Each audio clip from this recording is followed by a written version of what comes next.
அனைத்து நல்லுள்ளங்களுக்கும் வணக்கம். நான் உங்கள் ரவிக்குமார். தொடர்ந்து நம்ம அடுத்தடுத்த அப்டேட் பார்த்துட்டு இருக்கோம். இஸ்ரேல் அமெரிக்கா இணைந்து ஈரான் மீது தாக்கல் நடத்திட்டு இருக்காங்க இல்லையா, அதற்கான பதிவுகளை அடுத்தடுத்த தொகுப்புகளாக பார்த்துட்டு இருக்கோம். இது தொகுப்பு நம்பர் 53வது பதிவுகளை பார்த்துட்டு இருக்கோம். அவங்க ஈரான் வேவ் அனுப்புனது 54வது வேவ்லேருந்து இருக்காங்க. அதிகாலையில் ஒன்று சொன்னாங்க, அது இன்னும் கிளாரிஃபையாக இன்னும் ஈரான் தரப்புலேருந்து சொல்லாதனால அது மட்டும் ஹோல்டு பண்ணுறேன். ஸோ அவங்க 54வது வேவ், நம்ம 53வது வேவ் உங்கள் மீது அனுப்பியிருக்கிற. நீங்கள் இன்றைக்கி தகவல்லாம் தாறுமாறாக இருக்குது. எக்ஸ்பெக்ட் பண்ண நியூஸ் எல்லாம் அப்படியே கொஞ்சம் கொஞ்சமாக வந்துட்டுருக்கு. அப்படி என்னப்பா நீ எக்ஸ்பெக்ட் பண்ண நியூஸ் வந்துட்டுருக்குன்னு கேட்குறீங்களா? ஏன்னா ட்ரம்ப் மனசுக்குள்ளே இதெல்லாம் ஓடும். கண்டிப்பாக நம்ம உக்ரைன் பாதிப்புக்குள்ளாகும்போது எந்த ஒரு பிறவி பலனுமே இல்லாமல் நம்ம ஹெல்ப் பண்ணனே. ஆனால் பிறவி பலன் அடைஞ்சது அமெரிக்கா தான், அது வேறு விஷயம். ஆனால் ஒரு மனசுக்குள்ளே ஓடும் அது மாதிரி. ஆனால் இந்த நேட்டோ நாடுகள் எல்லாமே தெறிக்க ஓடுறாங்களே, கைப்புள்ள ரேஞ்சுக்கு சும்மா திரும்பி பார்க்காம பெட்டக்ஸில் கால் அடிச்சுட்டு ஓடுறாங்களே, இவங்களை என்ன பண்ணுறதுன்னு நம்ம நேற்றிலேருந்து பேசிகிட்டு இருந்தோம்ல. மனுஷன் இன்றைக்கி ஒரு குண்டை போட்டார். இனி நேட்டோ நாடுகளே பிரிக்க வேண்டியது தான். இதுக்கப்புறமும் நாங்கள் வெளியே கிளம்ப வேண்டிய நேரம் வந்துடுச்சு, டூஆடை முடிவு தான்ட்டார் மனுஷன். அந்த அளவுக்கு வெறிபிடித்த வேங்கையாயிட்டார் ட்ரம்ப் தரப்புல இருந்து. இனி முடிவு என் கையில் இல்லை, நேட்டோ கையில்ன்ட்டார். அப்போ நடக்கின்ற சம்பவங்களை யூகிக்க முடிகிறது அடுத்த கட்ட நகர்வுகளுக்கு. அதாவது அடுத்த 2 வார திட்டங்களை நம்மளால் யூகிக்க முடிகிறது. தாக்குதல்கள் குறைந்திருக்கிறதா என்றால் குறையவில்லை. துபாய் விமான நிலையத்தை ஒரு கலக்கிட்டாங்க. துபாய் விமான நிலையத்து பக்கத்தில் ஒரு எண்ணெய் குடோன் ஒன்று இருந்திருக்கு. அந்த இடத்துல ஒரு தாக்கல் நிகழ்த்தினோடனே பரபரப்பாயிடுச்சு. இங்கிருந்து போன விமானம் தடுப்படி ரிட்டர்ன் வந்துச்சு, சென்னையிலேருந்து போனதெல்லாம். அங்கே ஒரு பரபரப்பான சம்பவங்கள். நேற்று இரவு நடந்த தாக்குதல்கள் என்ன நிலவரங்கள், சுற்றி இருக்கக்கூடிய அரசியல் தகவல்கள் அனைத்தும் ஒருங்கிணைந்த ஒரு தகவலாக சூப்பரான ஒரு அப்டேட்டாக பார்த்துடலாம் நண்பர்களே. வாங்க நம்ம வீடியோ பதிவுக்குள்ளே போகலாம். ஸோ வீடியோக்குள்ள பார்த்துக்கு முன்பு நீங்கள் நம்ம சேனலை சப்ஸ்கிரைப் பண்ணலாம், சப்ஸ்கிரைப் பண்ணிட்டு வாங்க. மறக்காம பெல் பட்டன் கிளிக் பண்ணி ஆல் ஆப்ஷன்ஸ் கொடுங்க. வீடியோக்குள்ள போகலாம்.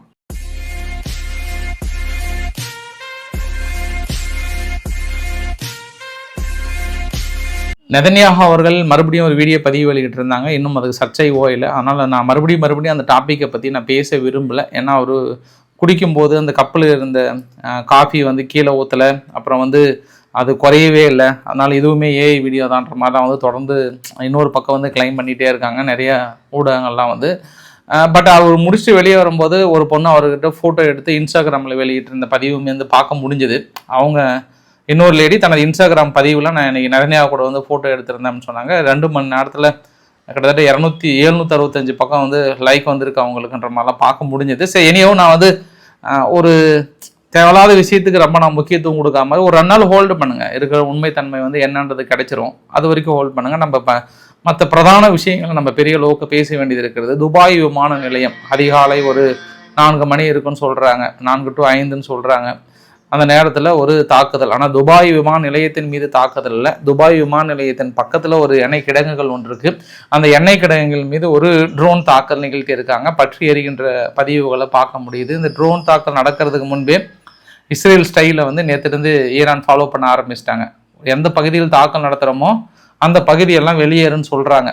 குறிப்பிட்ட பகுதிகளை வெளியேறுன்றாங்க. பட் துபாய் விமான நிலையத்தில் இவங்க வெளியேறுன்னு சொல்லியிருந்தாங்களான்னா சொல்லலை. ஆனால் துபாயினுடைய விமான நிலையம் பக்கத்தில் அடிச்சிட்டாங்க. ஸோ இதுக்கப்புறம் நம்ம அங்கே இருக்கக்கூடிய அரபு நாடுகள் என்ன புரிஞ்சுக்கணும்னா, இப்போ ஈரான் ஒரு சில பகுதியில் வெளியேறணுன்னாங்கன்னா நீங்கள் அதுலேருந்து ஒரு 10 கிலோமீட்டர் வெளியேறிக்கணும். அது உங்களுக்கு சால சிறந்தது. ஏன்னா நாங்கள் எங்கனாலும் அடிப்போம் அப்படின்ற மாதிரி தான் நேற்றைய சம்பவம் இருக்குது. இவ்வளவும் அடிக்கிறீங்க பாஸ், ஈரான் தரப்பில் ஒரே ஒரு கேள்வி தான். ஆனால் அடிச்சுட்டு திடீர்னு நேற்று ஐஆர்ஜிசி தரப்பில் எங்கள் ட்ரோனை மேனிப்புலேட் பண்ணி அவங்களே அனுப்புகிறாங்கன்றதையும் சொல்கிறீங்க. ஒரு சில பகுதியில் வெளியேறுன்னு சொல்கிறீங்க. ஸோ இந்த 2 ஆங்கிளை நம்ம புரிந்து கொள்ள முடிகிறது. அவங்க இன்னும் ஃபால்ஸ் ஃப்ளாகாக நட்பு நாடுகள் மீது, துருக்கி மீதோ மற்ற நாடுகள் மீதோ நாங்கள் அடிக்கல, இவங்கள தான் குறி வைக்கிறோன்னு சொல்கிறாங்களான்றது வருகின்ற காலங்களில் தெரிஞ்சிடும். அதனால் நேற்று இங்கே சென்னையிலேருந்து போன விமானம் கூட போயிட்டு அங்கே ரிட்டர்ன் இறங்க முடியாமல் மறுபடியும் வந்துடுச்சு. மாற்று பாதையில் திருப்பி விட்டுருந்தாங்க. பட் நாங்கள் கூடிய விரைவில் சரி பண்ணிடுறோம் அப்படின்னு சொல்லியிருக்காங்க. அங்கே துபாய் விமான நிலைய தாக்குதலை பார்க்க முடிகிறது. அப்புறம் ஈராக்கினுடைய ரெசிடென்ஸ் மூலயமா 2 இடத்துல ஈராக்குள்ள தாக்கல் நடத்தியிருந்தாங்க. ஒன்று விக்டோரியா பேஸ், கேம்ப் விக்டோரியான்னு சொல்லிட்டு, அப்புறம் பாக்தாத்தினுடைய விமான நிலையம் பேஸ் பக்கத்தில் ஒன்று. பாக்தாத்தினுடைய பேஸ் அவங்களுடைய இராணுவ பேஸ் பக்கத்துலையும் இன்னொரு இடத்துல மட்டும் 2 இடத்துல கிளைம் பண்ணியிருந்தாங்க. பற்றி எறிஞ்சது ஒரு எண்ணெய் கிணறு ஒன்று. மொத்தமாக ஒரு 3 தாக்குதல் கிளைம் பண்ணுறாங்க நேற்று இரவு நடந்ததில். பதிலுக்கு இவங்க இஸ்ரேலும் அமெரிக்காவும் இணைந்து நடத்திய தாக்குதலில் தெஹ்ரான் மறுபடியும் குறி வைக்கப்பட்டிருக்கிறது. தெஹரன் மட்டும் இல்லை, மெஹ்ரபாத் ஏர்போர்ட் இது வந்து 2வது தடவையாக பெரிய அளவுக்கான ஒரு தாக்குதலை பார்க்க முடிஞ்சுது. அப்புறம் நேற்று நைட் வந்து ஹிஸ்புல்லா மீது ஒரு தாக்குதல் பெய்ரூட்டில் ஒரு 4 பகுதியில். பட் இந்த தடவை அவங்க நைட்டு நடத்துனால யாரும் வெளியே போகலாம் சொல்லலை. திடீர்னு ஒரு அட்டாக் பண்ணியிருக்காங்க. எத்தனை பேர் இறந்தாங்கன்னு தெரியல. அப்புறம் அதிகாலையில் ஒரு வேவ் ஒன்று வந்த மாதிரி பதிவுகள் வந்திருக்கு. அதாவது ஈரான்லேருந்து ஒரு பாலிஸ்டிக் மிசைல்ஸ் வந்து அனுப்பின மாதிரி வந்து சொல்லியிருக்காங்க. அந்த பதிவுகள் வந்து பார்க்க முடியும். இஸ்ரேலுக்கான தாக்கங்கள் எதுவும் அங்கேருந்து கிடைக்கவில்லை. ஒரு சில பதிவுகளை பார்த்தா எனக்கு ஆனால் பழைய பதிவாக தெரிஞ்சதுனால சரி நம்ம கன்ஃபார்ம் பண்ணிவிட்டு உங்களுக்கு அடுத்த பதிவில் சொல்லலான்றதுக்காக அதை அப்படியே ஹோல்டு பண்ணி வைத்திருக்கேன் நான். ஏன்னா இதுக்கு முந்தைய தாக்குதலை விட இப்போ இருக்கக்கூடிய தாக்குதல் வந்து பெரிய அளவுக்கு ஈரான் தரப்புலேருந்து குறைஞ்சிருக்கானா நேற்று ஃபுல்லாகவே குறைஞ்சிருச்சு. நேற்று காலையிலேருந்து பார்த்தோம்னா ட்ரோன் கூட இப்போ வந்து கவுண்ட் பண்ணி தான் அனுப்புகிறாங்க. ஃபார் எக்ஸாம்பிள் குவைத்துக்கு வந்து 14 ட்ரோன் தான் அனுப்புனாங்க. நேற்று பாலிஸ்டிக் ஏவுகணைகள் எதுவுமே அனுப்பலை. ஆனால் இந்த பக்கம் சவுதி அரேபியாவுடைய ஏர்பேஸ் வந்து ஆல்ரெடி பாதிக்கப்பட்டிருக்கு. நேற்று நிறையவே கவுண்ட் பண்ணலாம். ஒட்டுமொத்தமாக ஈரான் அனுப்பியதில் பாலிஸ்டிக் ஏவுகணைகள் அதிகபட்சம் ஒரு 4லேருந்து ஒரு 5 இல்லைனா ஒரு 6 இல்லை 7 இருக்கும், அதிகபட்சமாக இல்லை. ட்ரோனுமே வந்து பெரிய அளவு குறைந்திருக்கு. பட் அவங்க ஹோல்டு பண்ணி பொறுமையாக அடிக்கலாமான்ற இன்னொரு ஆங்கிளில் கூட பார்க்க முடியுது. ஏன்னா நேற்று அமெரிக்காவும் இஸ்ரேலும் இணைந்து நடத்திய தாக்குதலில் அவங்க எந்த இடத்துல இருந்து இந்த பாலிஸ்டிக் ஏவுகணைகளை ஏவுறாங்களோ அந்த ஏரியா ஃபுல்லாக குறி வச்சு அடிச்சிட்டு இருக்காங்க. அதனால கொஞ்சம் ஹோல்டு பண்ணுறாங்களா அப்படின்ற இன்னொரு ஆங்கிளையும் கூட பார்க்க முடியுது. அதற்காக அவங்ககிட்ட சுத்தமாக இல்லாமல் இருக்கலாம் வாய்ப்பில்லை. ஏதாவது ஒரு இடத்துல எங்கேயாவது ஒரு வீட்லேயோ இல்லை ஏதாவது ஒரு இடத்துலையோ இல்லை ஏதாவது ஒரு பேஸ்லையோ இல்லை மலை அடியிலையோ வந்து தொடர்ந்து வச்சுட்டு இருந்து அடிக்கடியே ஒரு சர்ப்ரைஸ் வந்து கொடுத்துட்டே இருக்கிறாங்க. நேற்று இஸ்ரேல் நடத்திய தாக்குதலில் உங்களுக்கு நான் 2 வீடியோ பதிவுகளை ஷேர் பண்ணியிருந்தேன். அதாவது அப்டேட் நம்பர் 49 சம்திங், அப்புறம் நேற்று இரவு பதிவுன்னு வந்து ஷேர் பண்ணியிருந்தேன். அந்த பதிவில் இந்த வரைபடத்தில் பார்த்துக்கோங்க. 1 அப்படின்ற இருக்கிற பதிவுகள் உங்ககிட்ட நேற்று இரவு பதிவில் காட்டியிருந்தேன். பெனி பராக் அப்படின்ற ஒரு பகுதியில் பற்றி இருந்தது. அது 1ன்றது. 2ன்ற பதிவும் பார்த்துக்கோங்க. டெல் அவிவுக்கு கீழே அது வந்து மிசைல்ஸ் வந்து சுட்டு வீழ்த்தி இருக்காங்க. பட் அது ரெமட்கான்ற பகுதியில் விழுந்திருக்கு அப்படின்ற மாதிரி வந்து போட்டிருந்தாங்க. 3 அதே மாதிரி ஈரானுடைய மிசைல்ஸ் அந்த இடத்துல விழுந்து தான் அந்த அளவுக்கு வந்திருக்குன்ற மாதிரி வந்து போட்டிருக்காங்க. இந்த பதிவுமே உங்ககிட்ட காட்டியிருந்தேன் டெல் அவியூவில். ஸோ இது நேற்று பகல் நேரத்தில் நடத்தப்பட்ட தாக்குதல். அதற்கு முன்றைய பதிவு நேற்று இரவுலேயே உங்களுக்கு காட்டிட்டேன். இது வந்து இஸ்ரேல் நடந்தது. அதே போல் ஈரானில் நடத்தப்பட்ட தாக்குதல் அமெரிக்கா நடத்திய தாக்குதல் மட்டும் தற்போது கிடைத்திருக்கிறது. நேற்று நடத்தினதில் அதாவது தெஹரன் முழுமையாக குறிவைக்கப்பட்டிருக்கிறது. தெஹரன் பக்கத்தில் பார்த்தா கிரமஷான் பகுதியில், குறிப்பாக ஈராக்குடைய பக்கத்தில், அப்புறம் வந்து டெஸ்புல்ன்ற பகுதி அஸ்வாஸ். ஏன் இதை 2ஐயும் குறி வைக்கிறாங்கன்னா ரொம்ப முக்கியம். இங்கே குவைத்துக்கு பக்கத்தில் இருக்கக்கூடிய போர்ட் இருக்குல்ல, இங்கே வந்து அமெரிக்கா நிலையில் ஒரு 3 பக்கம் அட்டாக் பண்ணியிருந்தாங்க இல்லையா, அதனால் அது இங்கிருந்து தான் வந்திருப்பாங்கன்ற அசம்ஷனில் இங்கிருந்து எடுத்துருப்பாங்க அடிப்படையில் அந்த இடத்த மறுபடியும் குறி வைத்திருக்காங்க. அப்புறம் இஸ்ஃபஹான் பெரிய அளவுக்கான இலக்குகளை வைத்திருந்தாங்க. அது தொடர்ந்து நேற்றே நம்ம பார்க்க முடிஞ்சுது. நம்ம இன்னொரு ஆங்கிளில் பார்க்கலாம். ஈரான்லேருந்து ஏவப்பட்ட ஏவுகணைகள்லாம் குறைந்திருக்கு. ஆனால் ஹிஸ்புல்லா கிட்ட வந்து இஸ்ரேல் மீது தாக்குதல் குறைந்திருக்கான்னா அதிகமாக இருக்குது. இந்த சர்ப்ரைஸ் வந்து இஸ்ரேல் எதிர்பார்த்துருக்கவே மாட்டாங்க.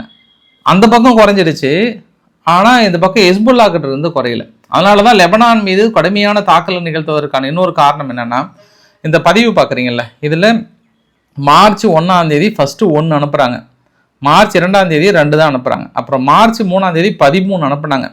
ஆனால் நேற்று மார்ச் 14ஆம் தேதி ஹையஸ்டாக 38 ராக்கெட் வந்து அதாவது கிளைம் பண்ணியிருக்காங்க. நாங்கள் வந்து தாக்குதல் இஸ்ரேல் மீது நிகழ்த்தியிருக்கோம்னு சொல்லிட்டு 30 தாக்குதல் வந்து கிளைம் பண்ணுறாங்க. அப்போ இந்த பதிவு பார்க்கும்போதே தெரியுது, நேற்று லெபனானில் 14ஆம் தேதி மட்டும் குறிப்பிட்ட இடத்த குறிவைத்து தாக்கல் நடத்தப்பட்ட பதிவுகளும் இது.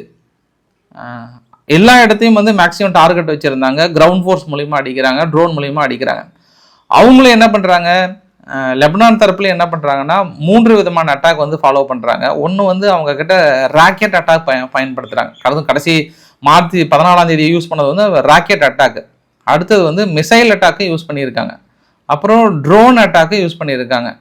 அப்புறம் வந்து மார்டர் அட்டாக்னா அந்த பக்கத்தில் போய் அட்டாக் பண்ணுறது. அப்புறம் டைரக்ட் என்கேஜ்மெண்ட், நேருக்கு நேராக துப்பாக்கி சூழலாம் இருக்குல்ல, அந்த மாதிரியான டைரக்ட் என்கேஜ்மெண்ட்டு. அப்புறம் பின்னாடி இருந்து தாக்கல் நடத்துறது. இந்த மாதிரி அடுத்தடுத்து இஸ்ரேல் மீது கிளைம் பண்ணுறது. பதிவுலாம் பார்க்க முடியுது. டெல் அவியூ கிராஸ் பண்ணிலாம் அவங்க ஹிஸ்புல்லா வந்து கிளைம் பண்ணியிருக்காங்க, நாங்கள் வந்து தாக்கல் நிகழ்த்தியிருக்கோம்ன்ற மாதிரிலாம் வந்து பெரிய அளவுக்கு கிளைம் பண்ணியிருக்காங்கன்னா நம்ம பார்க்க முடிகிறது. இனி வருகின்ற காலங்களில் லெபனானுக்குள்ள ரொம்ப ஒரு பெரும் சிக்கலாக இருக்கிறது. பிரசிடென்ட் அவுன் அவர்கள் வந்து ஒரு தனி டீமே ஃபார்ம் பண்ணியிருக்காங்க. உடனடியாக பேச்சுவார்த்தையை நிகழ்த்துங்கள், இல்லைன்னா இன்னும் தாக்குதல் போயிட்டே இருந்ததுன்னா வேலைக்கு ஆகாது அப்படின்ற மாதிரி வந்து ஒரு முத்தரப்பு பேச்சுவார்த்தை. அந்த முத்தரப்பு பேச்சுவார்த்தையில் ஹிஸ்புல்லா உள்ளே கொண்டு வந்திருக்காங்களா, கொண்டு வரலையா, இல்லை இஸ்ரேல் ஒத்துக்கிறாங்களா, ஒத்துக்கலையான்றது வருகின்ற காலங்களை பொறுத்து அமையும். ஆனால் இனி ரொம்ப நம்ம சீரியஸாக பார்க்க வேண்டியது லெபனானு. ஏன்னா அமெரிக்கா தரப்புல இருந்து ஒரு சில உத்தரவு கொடுக்கப்பட்டதாக, மேக்சிமம் ப்ரெஷர் கொடுங்க, மேக்சிமம் அட்டாக் பண்ணுங்க, சீக்கிரமாக அந்த இடத்த வந்து ஃபினிஷ் பண்ணி வைங்க, அதாவது ஹிஸ்புல்லானுடைய அட்டாக்கில் இருந்து கூடி நிறுத்திட்டு கொஞ்சம் இந்த பக்கம் வாங்க அப்படின்ற மாதிரி. ஏன்னா தொடர்ந்து இப்போ இஸ்ரேல் வந்து முழுமையாக கான்சன்ட்ரேட் வந்து ஈரான் மீது செலுத்த முடியல. ஏன்னா இங்கே ஹிஸ்புல்லா வந்து தொடர்ந்து தனது தாக்குதல்களை டே டு டே வந்து இன்க்ரீஸ் பண்ணிகிட்டே இருக்கிறாங்க. அதனால் இவங்க லெபனான் மீது அடுத்தடுத்து தாக்குதல் வெளியேற்றுறது, வெடிய தாக்கல் நடத்துகிற நிகழ்வுகள்லாம் ஆல்மோஸ்ட் இறப்புகள் 850 பக்கம் தாண்டிடுச்சு. நிறைய மக்கள் அகதிகள்லாம் எங்கே போகிறதுன்னு தெரியாமல் இந்த பக்கம் போகிறாங்க, அந்த பக்கம் போகிறாங்க, அந்த மாதிரி போயிட்டே இருக்கிறனால இப்போ மழை வேறு பெய்யுதான். மழை வேறு பெய்யறதுனால ரொம்ப ஒரு டேஞ்சரான சுச்சுவேஷனாக இருக்குது லெபனானுக்குள்ளே அப்படின்ற மாதிரி வந்து அங்கே இருக்கக்கூடிய தகவல்கள் வந்த வண்ணமாக இருக்கிறது. ட்ரம்ப் அவர்கள் வந்து ஒரு விஷயத்தை கிளியராக சொல்கிறாரு, ஒட்டுமொத்தமாக ஃபேக் நியூஸ், ஃபேக் மீடியாஸ் ஃபுல்லாகவே அரவுண்டாக இருக்காங்க. கம்ப்ளீட்டாக எல்லாருமே ஏதோ ஈரான் ஜெயித்த மாதிரியும் அமெரிக்கா தோற்ற மாதிரியும் வந்து லாட் ஆஃப் ஃபேக் நியூஸ் வந்து சொல்லிகிட்டே இருக்கிறாங்க. இது நம்ம களையடிக்க வேண்டிய நேரம் இது. எல்லாம் கம்ப்ளீட்டாக வந்து ஏதோ எங்கள் கப்பலே மூழ்கடிச்சிட்ட மாதிரிலாம் போடுறாங்க. ஒரு பெரிய ஒரு ஆர்டிக்கலே வந்து போட்டிருந்தார், ஆப்ரகாம் கப்பலை மூழ்கடிச்சிட்டாங்கன்றாங்க. ஒட்டுமொத்தமாக அமெரிக்கா கப்பலே திரும்பி எங்கள் நாட்டுக்கே வர மாதிரி போட்டிருக்காங்க. எல்லாமே ஈரான் ஆதரவு பெற்ற ஊடகங்கள் வந்து இந்தளவு ஒரு ஃபேக் நியூஸை நெரேட் பண்ணி இங்கே நம்ம நாட்டுக்குள்ளே சுற்றிட்டு இருக்காங்க. இது எல்லாத்தையும் நான் களையெடுக்க வேண்டிய நேரம் இருக்குன்றாங்க. ஒருவேளை மனுஷன் அமெரிக்காவை புகழ்ந்தே பேசணும்னு நினச்சிக்கிறாரோ?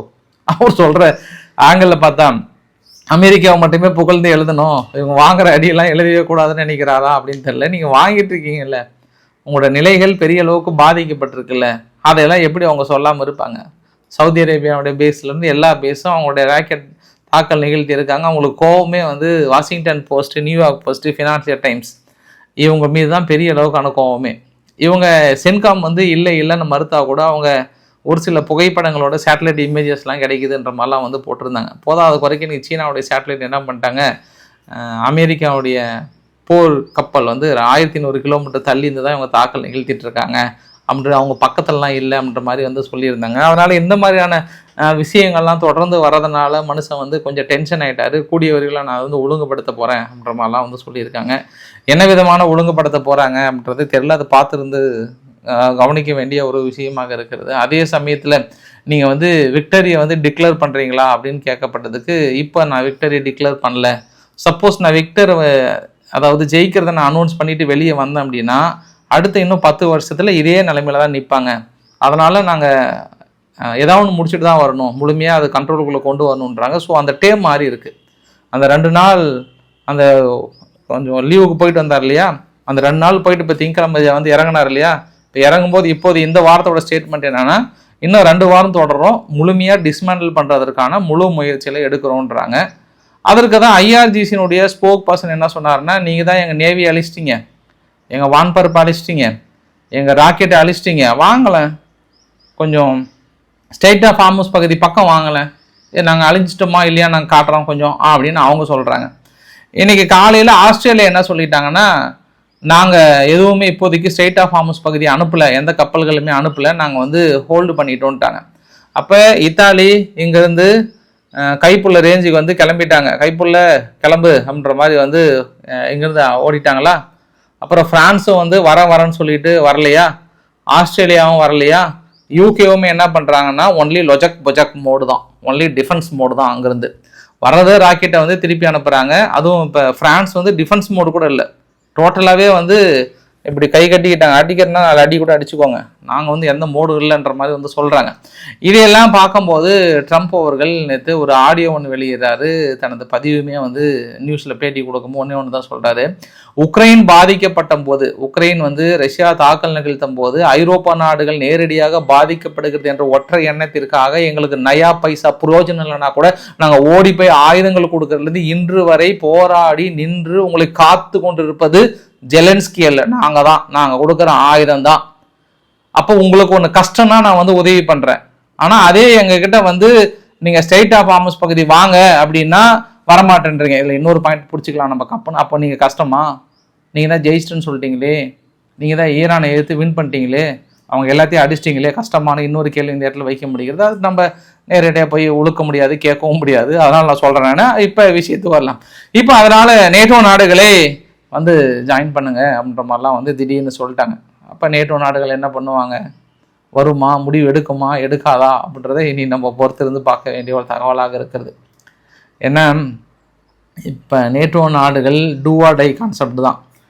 இவங்க இங்கே வரல, ஸ்ட்ரெயிட் ஆஃப் ஹார்முஸ் பகுதியை வந்து கண்ட்ரோலுக்குள்ளே எடுத்து அமெரிக்காவுக்கு உதவி பண்ணி எதுவுமே பண்ணல அப்படின்னா கண்டிப்பாக நேட்டோ நாட்டில் தான் நான் வெளியேறேன்னு சொல்லிட்டாரு.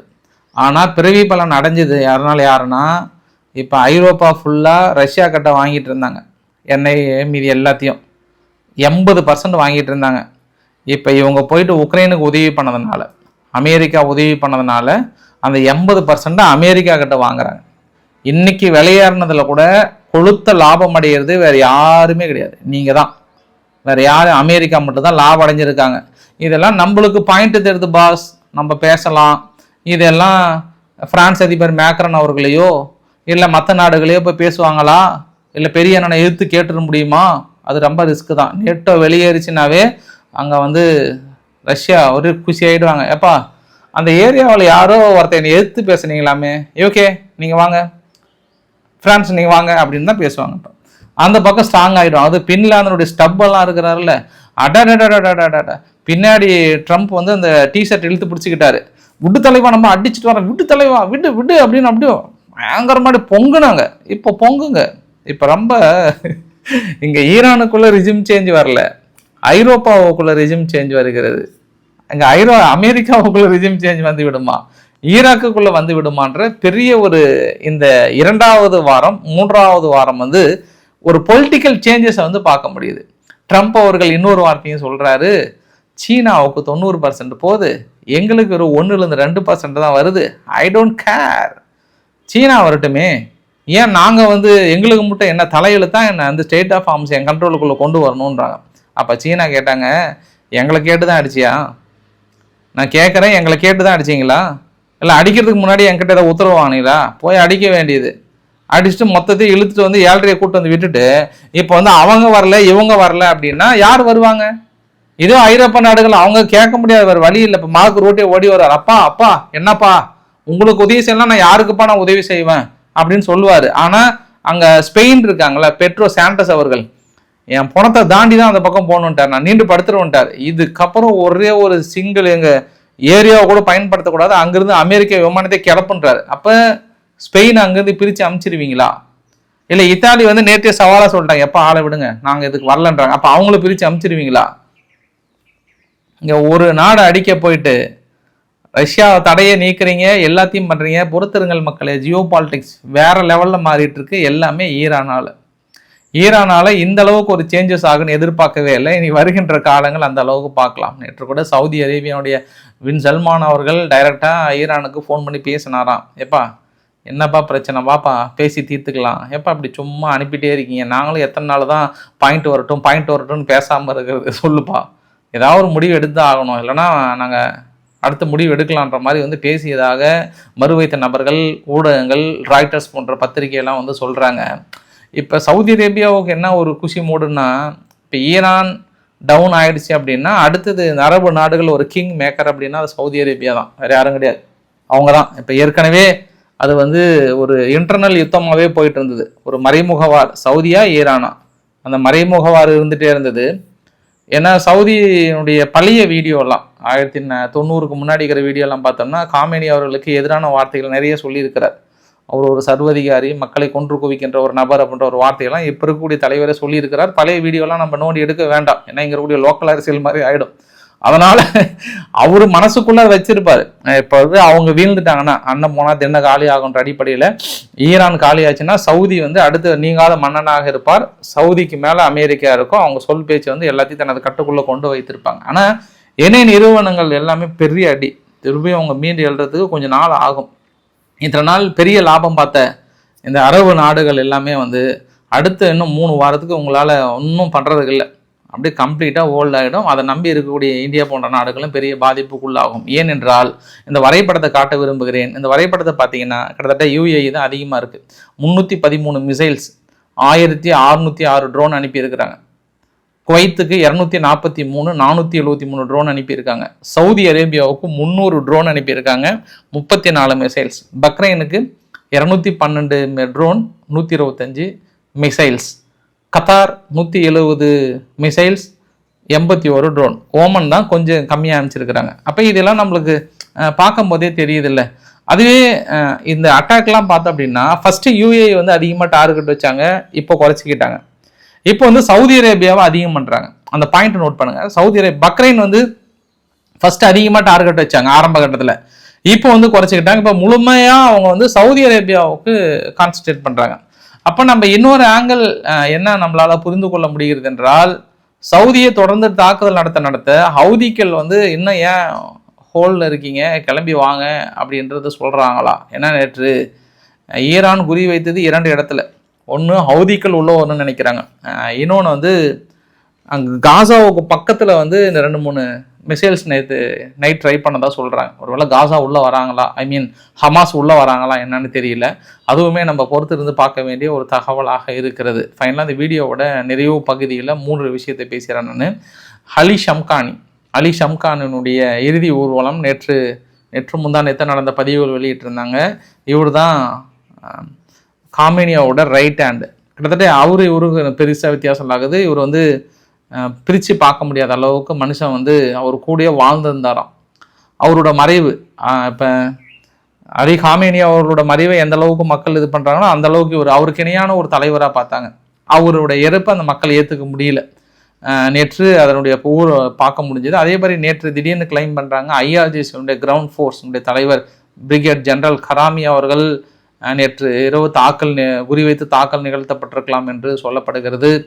மேபி அவர் டவுட்டு தான்ற மாதிரி சொல்கிறாங்க. பார்க்கலாம் IRGC தரப்புலேருந்து என்ன சொல்கிறாங்கன்னு தெரியல.